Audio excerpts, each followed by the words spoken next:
Student, আজকে আমরা আলোচনা করতে যাচ্ছি মাধ্যমিক ইতিহাস 2026 সালের জন্য যে সমস্ত মার্কস 8-এর কোশ্চেন খুবই গুরুত্বপূর্ণ সেগুলো আমরা আজকে আলোচনা করব। তো তোমরা যদি ভিডিওটি ভালো লেগে থাকে তো তোমরা চ্যানেলটিকে সাবস্ক্রাইব করে দেবে এবং ভিডিওটি ভালো লাগলে তোমার বন্ধুদের মাঝে ভিডিওটিকে প্রচুর করে শেয়ার করে দেবে।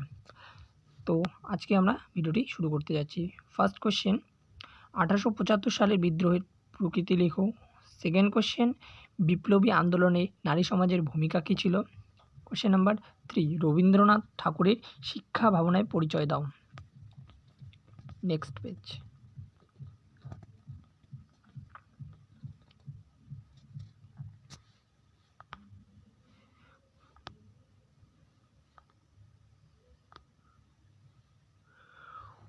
উপনিবেশিক ভারতে সাঁওতাল বিদ্রোহের কারণ গুরুত্ব আলোচনা করো। আর 1875 সালে মহাবিদ্রোহের প্রকৃত চরিত্র প্রকৃতি আলোচনা করে। এই কোশ্চেনটা তো আমরা কিছুক্ষণ আগেই ডিসকাস করলাম। নেক্সট কোশ্চেন, সশস্ত্র বিপ্লবী আন্দোলনে নারীদের ভূমিকা বিশ্লেষণ করো। এই কোশ্চেনটা খুবই গুরুত্বপূর্ণ 2026 সালের জন্য। তো তোমরা এই কোশ্চেনটাকে বাড়িতে ভালোভাবে প্র্যাকটিস করবে। সশস্ত্র বিপ্লবী আন্দোলনে নারীদের ভূমিকা বিশ্লেষণ করো।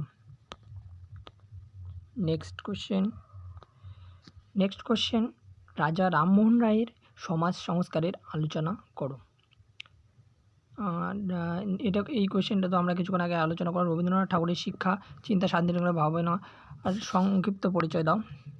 নেক্সট কোশ্চেন, নমশূদ্র আন্দোলন সম্বন্ধে আলোচনা। নমশূদ্র আন্দোলনের তোমরা যে আলোচনা করতে লাগবে, তো এটাও খুবই গুরুত্বপূর্ণ কোশ্চেন। তো স্টুডেন্ট, আজকের ভিডিও এখানেই শেষ। তো ভিডিওটি যদি ভালো লেগে থাকে তো তোমরা যে বন্ধুদের মাঝে প্রচুর পরিমাণে শেয়ার করে দেবে। আজকে আমরা মাত্র 9টি কোশ্চেন আলোচনা করছি। এই 9টি কোশ্চেনের মধ্যে মাধ্যমিক পরীক্ষায় একটা 8 মার্কসের কোশ্চেন এখান থেকে আসবে। তো তোমরা যদি ভিডিওটাকে ভালোভাবে দেখে থাকো এবং এই কোশ্চেনগুলো বাড়িতে ভালোভাবে প্র্যাকটিস করো তো তোমরা অবশ্যই মাধ্যমিকে 8 মার্কসে ফুল মার্কস পাবে।